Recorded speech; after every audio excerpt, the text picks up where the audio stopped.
Final score, High Point 58, North Carolina Central 55. 2,079 Eagle fans were in attendance tonight, and this place was certainly rocking. Chris Hook's joined by the head coach of the Eagles, Levelle Moton. Coach, I mean, just from what this team has been through over the last week, to come back in a performance like this against the team that had the better hand back on December 29th, just to put on a performance like this and a show for the home fans. I know it hurts to lose this contest, but there has to be a lot of good that can take it out of it. Well, absolutely. We feel as if, first it was just wonderful to return home in front of our fans and students in the community within itself. And, the place was electric.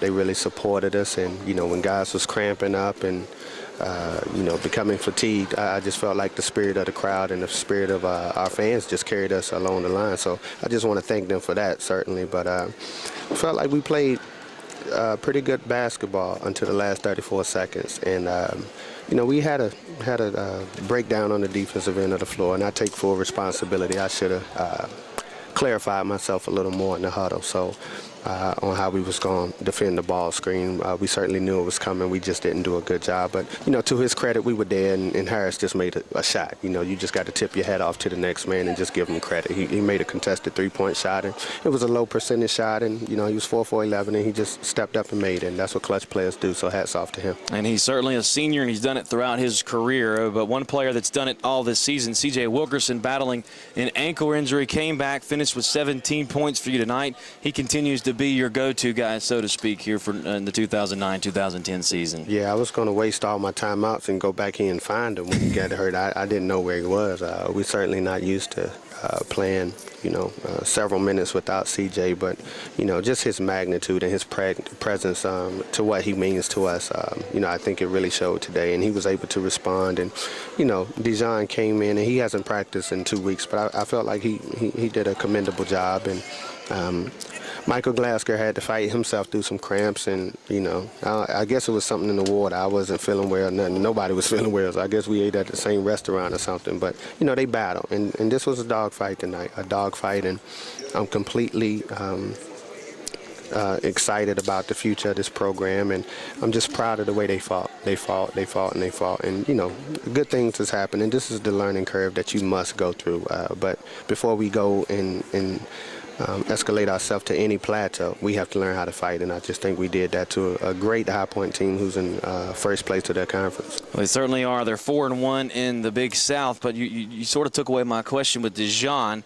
I know you have to be happy he's back in the lineup with what he's been through, but because of what he left off with, 13 points against Ball State, it must have been good to get him back in the lineup. Yes, it was, and the disappointing thing is, our roster has pretty much been depleted from day one. So we never had the opportunity to get everyone on one accord because, it's been missing this person here or there. So, just to have his presence back and have a big body in the middle. And we felt like when he left off at the Ball State game, he was starting to get around that freshman curve. And, he'll continue to grow, and he'll continue to do great things for us and before his career at North Carolina Central is over.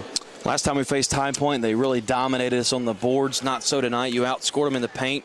They were able to win the rebounding battle 35-32. Well, I'll take that. We certainly don't want them winning the rebounding battle. I was just happy that we was able to close the gap. I think after the first or second timeout, matter of fact, at halftime, I think they was out rebounding us by 11 or 12. And, I just had to bring the fellas in the locker room and tell them how much I love them and how much we need to go back out here and respond, because that's toughness. And we talk about being tough all the time and making those tough plays. And we certainly made tough plays down the stretch with the loose balls and the rebounds and things of that nature. But we just had some disappointing, breaks with the minute left, and that's the sign of an inexperienced team. We just have to learn how to win. But I guess before you learn how to win, you have to go through these trials and tribulations.